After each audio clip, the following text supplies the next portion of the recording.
Well, welcome back to Western, and I appreciate the welcome that you've given us since we've been here. It's been a short stay now, a little over a week, and I'm still on the job, and I feel very good about that. Some friends of mine had great doubt that I would last a week, but I'm delighted to report to them that I've made it. Have to pardon me from time to time. I'd forgotten what it's like to be in the Ohio Valley. And we're trying to adjust. You know, it was amazing because I haven't had a runny nose in 3 or 4 years. And we were here about 3 days, and all of a sudden it just, and it hit Susan, and it just knocked her flat. So I think we'll be over this in 2 or 3 years. We'll get bounced right back. But let me tell you, I'm honored to be your president. It was kind of fun to be a part of a low-key, low-publicity search. But I was obviously pleased with the results. I must tell you that appearing before you this time is a little different than the last time. There's a lot less pressure this time. The last time in the auditorium in the Garrett Center, when you all looked at me and watched the whole time like this and trying to see what I was going to say next and whether or not it would fit, it still matters, but there's not as much pressure. So I'm enjoying being here. And I appreciate your support. The faculty support was obvious during the search process and at the time that I was named, and I can't tell you how much that means. I would not have come without faculty support. That's how important I think that is. I would not have come without that. So I appreciate that very much. And let me take just a moment, because I understand life and how things work, to tell you that the presidency is not a one-person deal. The presidency is a partner kind of job with me, and I cannot pull this off by myself. And I'm speaking to that in 2 stages. One, all that immediate staff that surrounds the president that continues to strive to make him look good no matter what he does, and I appreciate that, and I have a good one. But secondly, as the individual that keeps it going at home and makes sure that a 10-year-old boy and a 13-year-old boy are kept straight and in line when Dad's not there tonight because he's in Louisville or Frankfurt or Glasgow or wherever, but keeps all of those home fires going just as strong as they need to go, bolsters the spirit when you come home, and then has a double duty of serving as the First Lady to help with the entertainment, to plan the functions and so forth. So I would be remiss if I didn't stop here immediately and ask that my wife Susan stand and then ask you to greet her with me.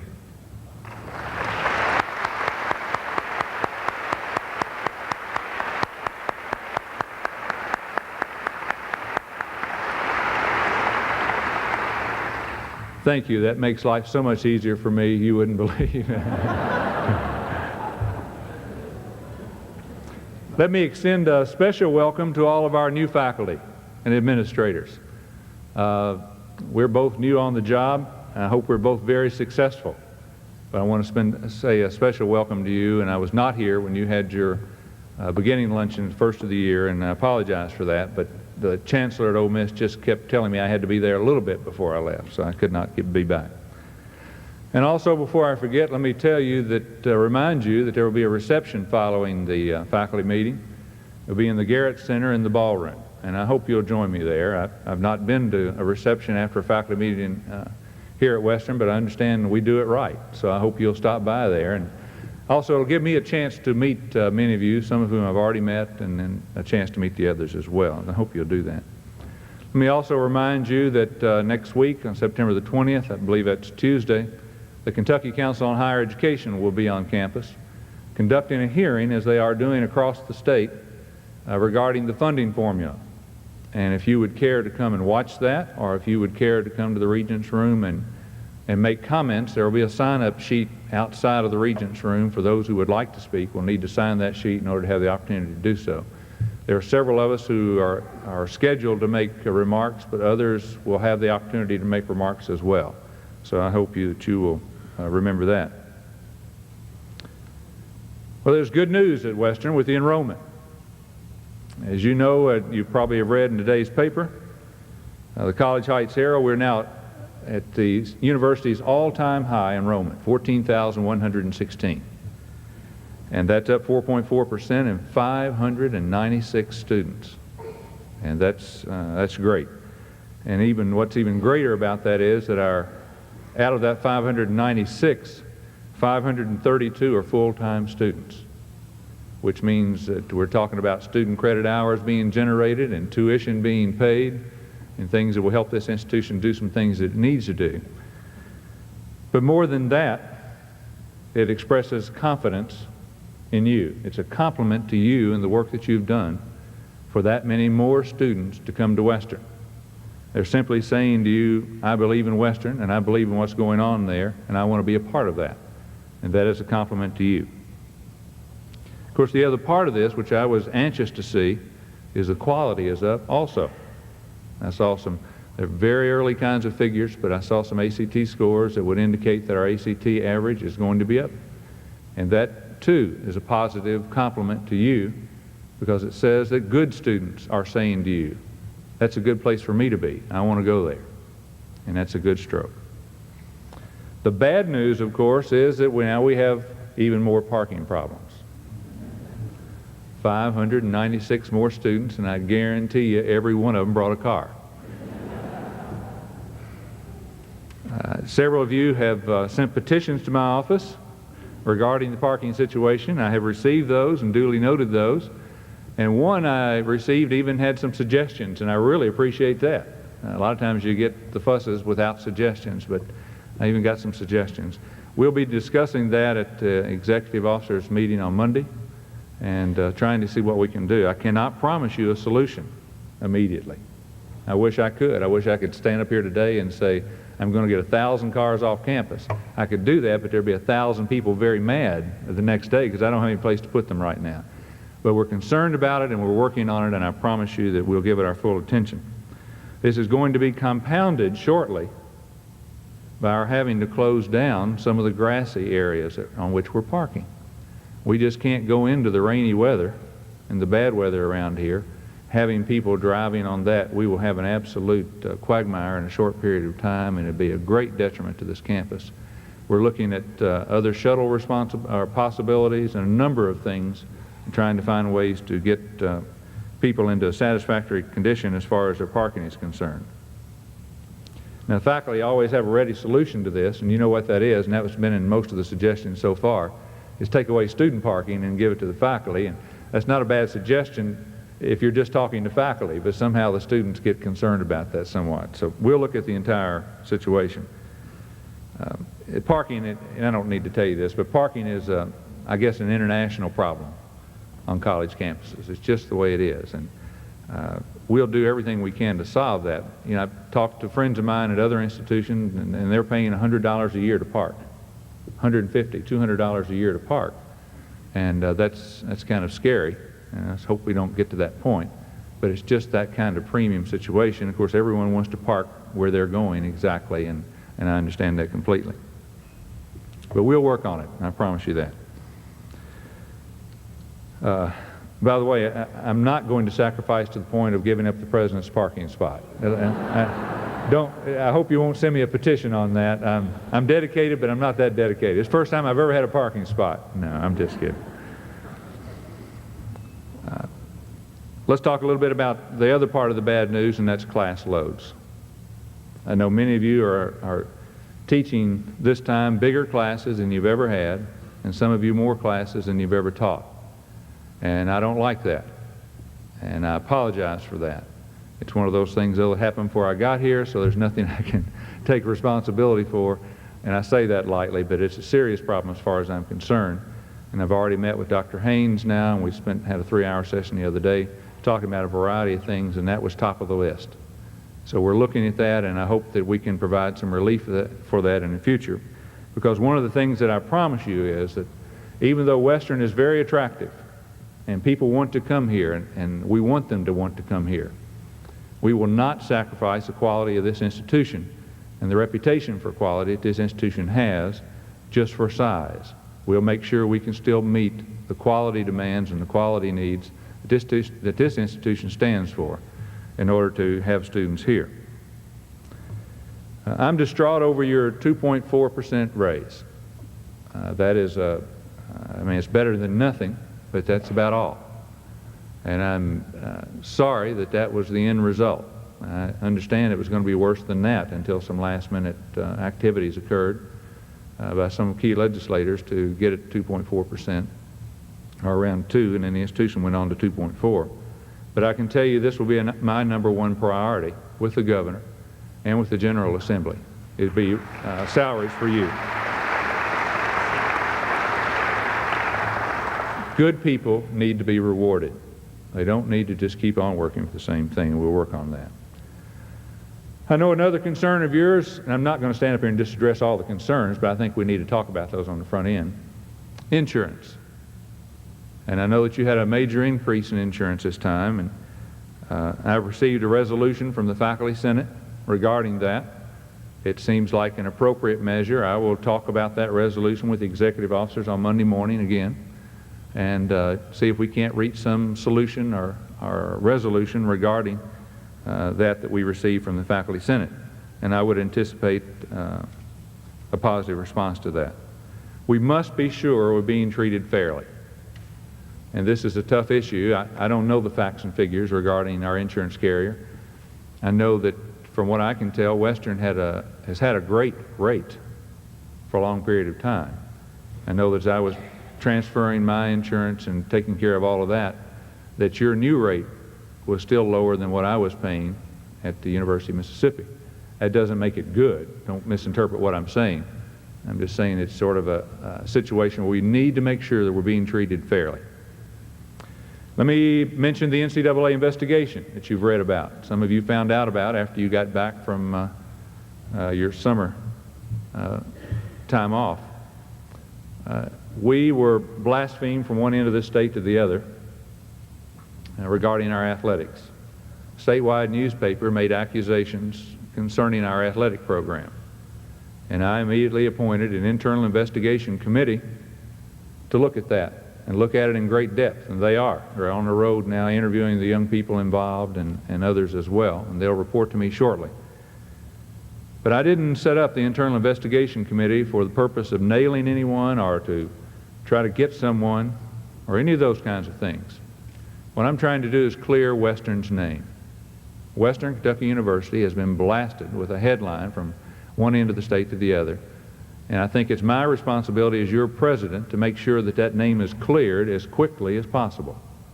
And if we've done wrong, then we'll straighten it out, and we'll confess doing wrong, and we'll do right. If we haven't done wrong, then we're going to say that and challenge anyone who says that we have. But you need to know where we were headed on that. I'm glad to have the opportunity to tell you how proud I am of your work here. This is a great university with a great tradition, and that doesn't happen just with a name. That happens with people doing things and doing the right kinds of things. I must tell you that although Western has been warm in my heart for years, and I've had a great feeling about Western, that my impression of Western has been enhanced since I've arrived. It's even better than I thought, and I thought it was good before I ever came, or I wouldn't have been interested in the job. This is a good place to be. I ask each vice president to get me brag sheets, as I call them, on their divisions, so I can have a lot of things to have in my pocket when I go out someplace, and I just want to drop it on people and tell them what we're doing here and be able to rattle off all kinds of things. And I'm getting those, and Dr. Haynes provided me with a document bragging on you and all the things that you've done and the things that your students have done, and it's just incredible. And the Western story needs to be told, and that's part of what I'm going to be about, is telling the Western story. We'll get that publicity out. I was in the Ag Department today, and that beautiful facility they have, and Luther Hughes was telling me that, can I tell this, Luther? Is that okay? It was telling me that they've just been notified that a young man in animal science has been named the outstanding, not one of, but the outstanding student in animal science at the junior level in the entire United States. And I think that deserves a round of applause. Laying in the sun.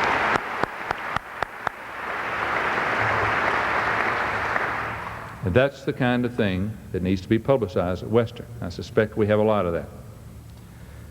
Let me give you my view of the direction of Western and what I kind of hope happens around here.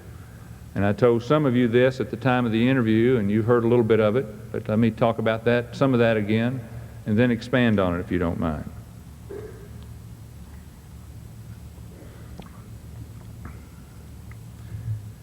I want people to think, when they think of higher education in the state of Kentucky, to immediately think of three institutions. They're already thinking about UK and U of L, and I know that, and that's fine. They are great institutions. But in the same sentence, I want them to also name Western Kentucky University when they think about higher education in this state. And I mean that from coast to coast. I don't want us to be anything other than one of the best in this state. And I want us to fit right into that category. I want our reputation for quality, and I want our visibility to touch every corner of this state and to move beyond our borders. You know, I like the sound of from Paducah to Pikeville, you know, or whatever, but I want us to be all over this state. We have a region to serve, and we'll serve that region, and we'll serve it well. But I want us to be all over this state. In the last 5 years, we've had students enrolled on this campus from every county in the state of Kentucky except for 3. I'm dispatching the admissions counselors to those 3 counties with full scholarships in hand to get one person from each county so we can brag about having all counties represented on this campus. I'm just kidding.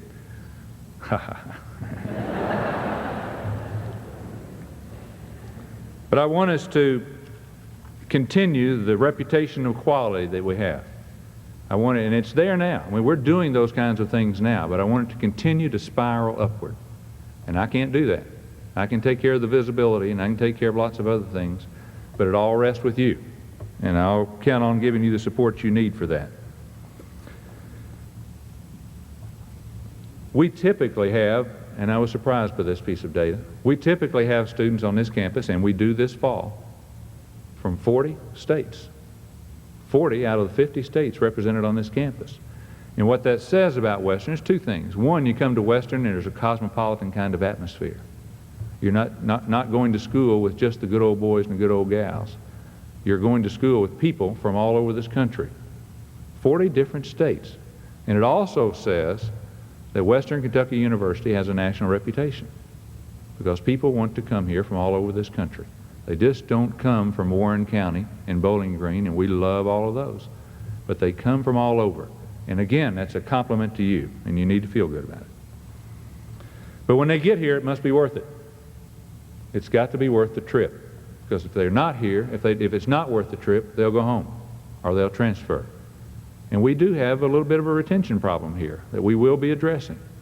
And I don't know what causes that, but we'll address it, and we'll find out the answer. But they have chosen us as the institution they want to attend out of over 3,000 in this country that they could have chosen, and they picked Western Kentucky University in Bowling Green, Kentucky. Now that's a compliment. But when they get here, it's got to be worth it. You must be good in the classroom.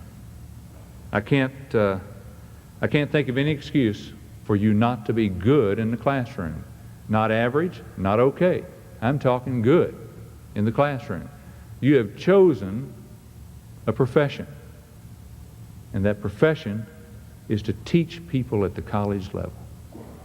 That's the profession you have chosen. I don't see that provides us any leeway at all for you to be anything except excellent in that classroom. This is your profession. This is what you do for a living. You must be good. There's no excuse for not being good. Our students do not have to just take whatever they are given in the classroom and then go out and gripe about it and say they wish they had a good teacher this time. Our students deserve the best. They deserve the very best, and we must get it for them. We owe it to them. They paid for it. You're getting paid for it, and we owe it to them. It's our responsibility. And good teaching is a hard job.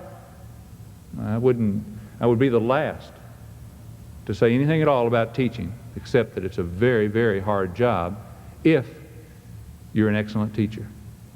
And if you're not, it's not a very hard job. But if you're an excellent teacher, it is a hard job. And only those who have taught can fully understand that, and I believe that. The preparation time for class, the constant updating your material, spending time in the library, spending time going through those journals, keeping up with the very latest so that you're on the edge, improving your presentations. Let me digress just a moment regarding that.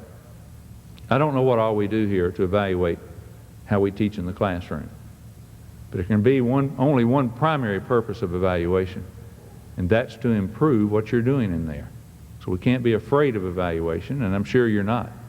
And I don't know how many of you asked peers to sit in on your classroom to see how you're doing, to see if you picked up some terrible mannerisms that now makes you less than an effective teacher. I don't know how many of you have done that in the past year. I encourage you to do that. And I'll find out how we're evaluating teachers, but it needs to be the kind of process that gives you a chance to improve. And I know that you'll want that because I know you want to be as good as you possibly can be and not just keep on doing the same old thing. Not that you do. I know it's hard being a teacher because you have to spend time learning about your students. To know that the student that's on the front row and the third seat over is working 40 hours a week and carrying a full load. To know that the student next to that one just comes from a terrible home. And it takes a lot of work to find out some of those kinds of things. But you need to know about your students. It's one of the things that makes Western special, is you care. And you can't care about them unless you know something about them. There's not a global caring. You can do that, and that's nice, but you've got to care about the individuals, and that's what will make Western special. Being available outside of class, being a mentor. How many of you can remember someone during your collegiate career that just kind of took you under their wing? They were available. When you needed someone to talk to, they were available. And they didn't mind. They seemed like they always had time for you. I hope all of us are that kind of professors. We need to be, just to be available. You never know when you're going to change a life. And when you're not in your office when you said you would be, if you don't return phone calls and you don't take time to know students, you're missing a wonderful opportunity to be someone's mentor, which is a tremendous responsibility and honor, in my opinion. Being interested in your students' other activities. I don't know if you have anyone on a volleyball team or not, but it'd be nice to know that. Someone on the debate team, someone in your class that's the president of something or another. It would be nice to know those kinds of things, because a little side comment just periodically makes all the difference in the world in an individual. Gosh, they know something about me. I'm someone. That's hard work. And what we're talking about here are the teachers who work hard, the professors who work hard and know these kinds of things. I hope you're pursuing scholarly activities, because those who are good teachers, excellent teachers, are pursuing scholarly activities. And I'll talk about that a little more in a minute. I hope you're active professionally. Active professionally. In your particular discipline or area. I hope you're not just sitting back in a passive role, that you're active. And of course, I hope you're involved in public service, both on and off campus. And I'll mention that again in a minute. But all of this is hard work, and it's time consuming. But if you're an excellent teacher, it's worth it. Now, several years ago, I heard a story about William Glasser. I don't know if you know William Glasser. He's a psychologist in California, writes lots of books on failure and whatever. But Glasser tells a story about going to medical school. And he said he'd always heard what it was like. You walk in that first day and you go in an auditorium and you're all sitting there entering class, and the old medical school dean comes up on stage and scowls at you and says, look to your left and look to your right. You know, in 3 months, one of those two will be gone. You know, only the fittest will survive, and tough and hard-nosed. And he said he came in and he sat down in that auditorium and he knew what it was going to be like. And the old dean came up and he looked at him and he smiled and he said, welcome. He says, you are the best or you wouldn't be here. My job as dean, and the job of all of this faculty sitting here, is to make sure that you succeed. We're going to do everything within our power to make sure that you succeed and that you become the best doctor that ever lived. We'll work night and day with you. We'll do everything possible to make sure you pass and that you are successful. If you fail, it will be simply because you have chosen to fail. and there was nothing we could do about it. He said the feeling that came over him at that moment was incredible. All of a sudden, instead of being kind of hunched down in the seat and waiting for the despair and the doom and wondering whether anyone cared at all of a sudden he couldn't wait for the first class. He was ready to go, and he had a wonderful med school experience. I wonder what our students would do if they were met with that the first day. I imagine a lot of your students are met with that from you. I suspect that's the way we operate here. But I think it would have a tremendous impact on me as a student. I want us at Western to work our students hard. I really do. I want the reputation at Western to be, when you go to Western, now if you choose to go to Western, boy, it's no pushover. You're going to have to work if you go to Western. You can't go to Western and fake it. They'll work you to death at Western. But boy, are they good. And boy, do they care about you. I mean, they'll work you to death, but they really care about you there, and they'll do everything in the world possible to help you make it. I think if we had that kind of reputation, we would be swamped by students even more than we are now. If you were a parent, would you want your student to go to that kind of school? Well, I would. I'd want mine to go there. One other thing about the teaching, and I'll move on to scholarly activities. And I told the business faculty this a couple of days ago. You are our best recruiters, either positively or negatively, but you have the most impact as recruiters. Because students come here and they go to school, and of course if we don't house them well, and if we don't feed them well, and we don't take care of them, and we mistreat them, they'll leave.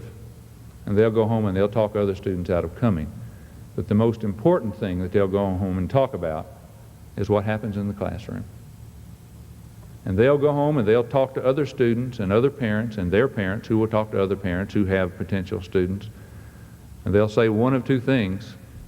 Well, Western's a bummer. I mean, it is really bad over there. They're mean, they're harsh, they don't care about you, they just try to get you all the time.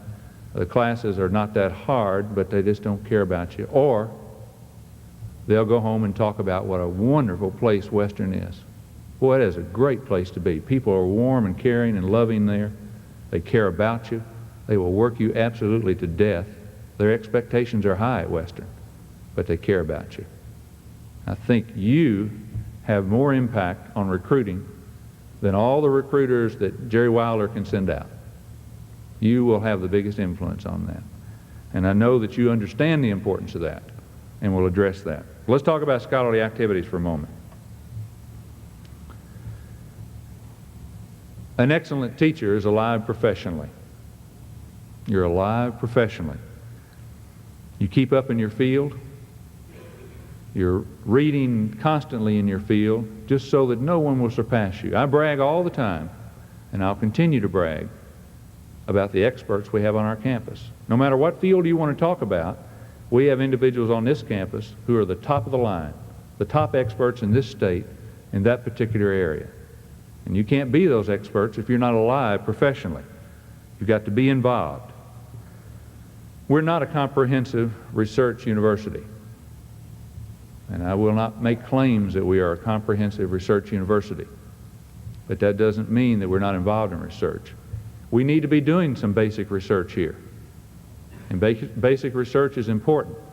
It may not be for everyone at Western. So our standards here, requirements, cannot be the same as they might be at a comprehensive research university. But you must be active. But I will tell you that basic research at Western Kentucky University will be encouraged, and it'll be recognized, and it'll be rewarded. So I don't want to discourage basic research in any way at all. You'll be rewarded for that. But I think we're more of an applied research university. An applied research university, where we take existing research and we push boundaries and we stretch those boundaries a little bit and we find ways that research can be used. And that's hard. That takes a lot of work. But we're capable of being that kind of research university, and then with some basic research being done by some members of the faculty. You can present papers, you can be leaders in your field, you can be involved in leadership positions. All of those things are possible. And that's how you, as far as I'm concerned, can be involved in scholarly activities. The demands will vary from department to department.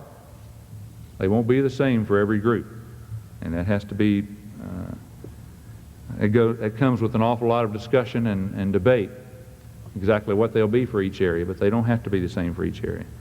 Public service. Universities can no longer exist just within their own boundaries. That time has passed. We live in a society that's dynamic, and it's busy, and it's moving, and it's quick, and it's fast, but one that has needs, and all of those needs are not met just within the boundaries of this particular campus. We need to provide classes, which we are. We need to be involved in economic development, which we are. We need to be serving or be involved in community kinds of activities, which we are. We need to be serving non-traditional people in many times non-traditional settings and non-traditional ways, and many times serving non-traditional people here. And we're doing that. And that's important, and you need to be involved in that. And I'll tell you that I will push for more new positions to allow us to accomplish this while maintaining the quality of the activities on this campus. I realize you're stretched right now, and you're trying to do all of these kinds of things, but that doesn't let us out of the responsibility for doing those. And you're not trying to shirk that responsibility, and I appreciate it. So let me draw to a close here by telling you a couple of things. I'll do all that I can within my power to do so to make sure that there are as few hindrances in your way as possible.